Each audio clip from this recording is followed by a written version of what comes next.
Ulizungumza wewe ukasema hatuachi. Leo hii njoo zungumze hapa. Nimeshamjua tutavuka. Hatutaki ongea za haraka. Hatutaki ongea za haraka. Hii tunavuka. Na mimi nichukue kata kidogo bwana.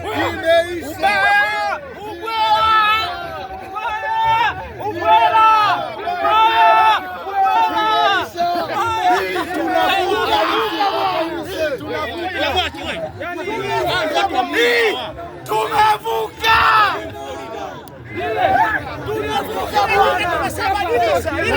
Hapa ndo tunaitaka dabi ije. Hata kama tunacheza kesho aje. Tumeshabadilisha kutoka mwaka robo tumekuwa nusu. Imeenda.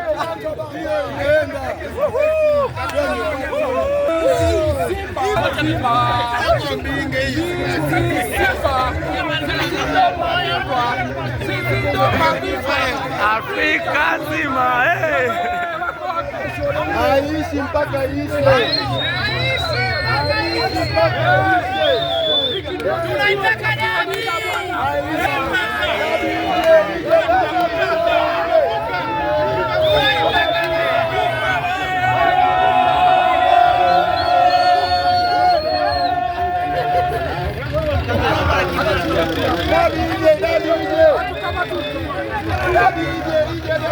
Wanaotaka kusema wachezi na wacheze, tunawataka sisi sio levo zao, hatufananishwi na mtu yoyote. Wanapochezaga anajitia na chati leo,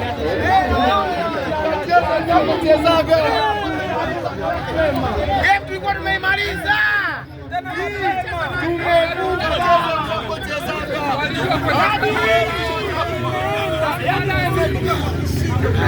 bado tunatengeneza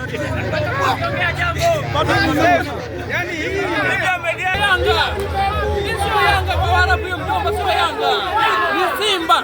Simba inafahamika uwanja wa Taifa Dar es Salaam, sio Yanga. Haya, tuko hapa viwanjani ukumbini kwa Ali Mapipa ambapo mashabiki walijazana kweli kweli kuhakikisha wanaisapoti timu yao ya Simba Sports Club kuhakikisha inaibuka na ushindi wa alama 3 na hatimaye Simba amefuzu hatua ya robo finali na anaingia hatua ya nusu finali. Hivyo hii Ilolo TV kazi yetu ni kuhakikisha tunakuletea mambo mbashara kabisa ambayo yanatokea wakati huu. Hii ni shangwe kutoka kwa mashabiki wa Simba. Tunaona hata vile vile mashabiki wa Yanga watani wa jadi hawa wakiwa na furaha kweli kweli. Na mimi ni Captain Tanzania, mtangazaji wako pendwa kabisa wa Ilolo TV.